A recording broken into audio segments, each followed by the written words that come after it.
शरीफ बहू की बदमाश सास भगवती देवी। सास बेहद तेज तर्रार, चालाक, लालची और हठी महिला, गांव की बदमाश सास के नाम से मशहूर। सुनीता बहू मध्यम वर्गीय, पढ़ी लिखी, संस्कारी, बेहद विनम्र और सहनशील लड़की। रमेश पति भगवती देवी का बेटा, मां के अधीन, सीधा सादा मगर कमजोर व्यक्तित्व का मालिक। गंगा देवी सास की सास, बूढ़ी, समझदार और सब कुछ शांत नजरों से देखती हुई दादी सास। गांव मधुपुरा में ठाकुर रामनिवास का घर बड़ा और पुराना था। वहां अब सिर्फ भगवती देवी का ही राज चलता था। उनका बेटा रमेश सीधा सादा और दब्बू स्वभाव का था। जब उसकी शादी सुनीता से हुई तब सबको लगा अब तो इस घर में शांति आ जाएगी, पर असली तूफान तो अब शुरू होना था। सुनीता एक शांत और संस्कारी लड़की थी। गरीब परिवार से थी, पर शिक्षा और तहजीब उसकी सबसे बड़ी पूंजी थी। जब वह पहली बार उस घर में आई तो हाथ में पूजा की थाली और मन में अनगिनत सपने थे, लेकिन भगवती देवी ने बिना देखे ही ताना मार दिया। थाली में फूल है, पर घर चलाने का हुनर है या नहीं? सुनीता का हर दिन परीक्षा जैसा होता। भगवती देवी उसे जानबूझकर सुबह 4 बजे उठा देती, काम में गलती निकाला करती, रसोई में कम तेल डालने पर कहती, कंगालों की तरह खाना बनाना आता है बस। कपड़े ठीक से न धुले तो कहती, क्या हाथ में दम नहीं या बहाना बना रही है? जरा देर बैठ जाए तो सास के रहते आराम चाहिए इसे।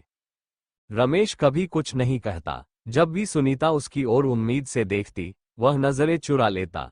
मां के डर ने बेटे को गूंगा बना दिया था। भगवती देवी को ये बात चुभती थी कि गांव में कुछ लोग बहू की तारीफ करते हैं। वह चाहती थी कि बहू से सब नफरत करे। उसने सुनीता के नाम से झूठी बातें फैलानी शुरू की। बहू ज्यादा पढ़ी है, इसलिए अकड़ है उसमें। बहू मायके वालों को सब कुछ भेजती है। धीरे धीरे घर का माहौल और बिगड़ता गया। भगवती देवी ने तो हद तब कर दी जब उसने सुनीता के मायके वालों को ताने मारना शुरू कर दिया और कहा, कंगालों ने हमारी थाली में झूठ डाल दिया। घर में एकमात्र गंगा देवी थी जो सुनीता की तकलीफों को चुपचाप देखती थी। एक रात उन्होंने सुनीता को पास बुलाया और कहा, बेटी, तुझे टूटना नहीं है। तू अगर डटकर खड़ी रह गई तो यही घर एक दिन तेरा मंदिर बन जाएगा। वहीं से सुनीता ने तय कर लिया कि वह अपने अच्छे व्यवहार और मेहनत से इस घर को बदलकर दिखाएगी। सुनीता ने सिलाई कढ़ाई शुरू की, घर के पुराने कपड़ों से थैले बनाए, पड़ोस की लड़कियों को ट्यूशन पढ़ाना शुरू किया। कुछ ही महीनों में वह घर में 2000 रुपीज to 3000 रुपीज हर महीने देने लगी। घर के आर्थिक हालात सुधरने लगे, लेकिन भगवती देवी को ये रास नहीं आया। उन्होंने रमेश को भड़काया, औरत कमाएगी और तू खाएगा, ये घर नहीं तमाशा बन जाएगा। रमेश ने फिर भी चुपचाप सब सहा। सुनीता ने कहा, अगर मैं घर के लिए कुछ कर रही हूं तो क्या बुरा है? हम दोनों साथ मिलकर कुछ बना सकते हैं। गांव में महिला मंडल की बैठक हुई जिसमें सुनीता को बुलाया गया। वहां सुनीता ने अपने संघर्ष की कहानी सुनाई और कहा, अगर एक बहू को प्यार और थोड़ा सम्मान मिले तो वह पत्थर को भी सोना बना सकती है। तालियों की गड़गड़ाहट में भगवती देवी का सिर झुक गया। गांव की औरतों ने कहा, तुम्हारी बहू तो हीरा है भगवती, अब भी वक्त है, उसे समझो। कुछ महीनों बाद भगवती देवी को गंभीर बीमारी हो गई। पूरे शरीर में दर्द और अकेलापन। बेटे ने भी दूरी बना ली। उस वक्त सिर्फ सुनीता उनके पास थी। दवाई, खाना, सेवा सब चुपचाप करती रही। एक रात भगवती देवी फूट फूट कर रोने लगी।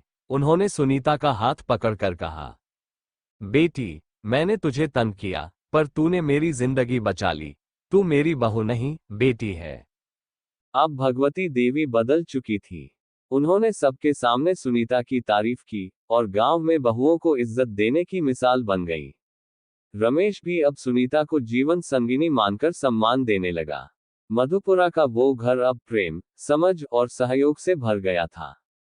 एक सच्ची और शरीफ बहू पूरे घर का भविष्य बदल सकती है। सम्मान पाने के लिए सहनशक्ति और संस्कार सबसे बड़ा हथियार है। सास बहू का रिश्ता यदि समझदारी और प्रेम से चले तो घर स्वर्ग बन जाता है। गलत को सही से जीतना ही असली बहादुरी है।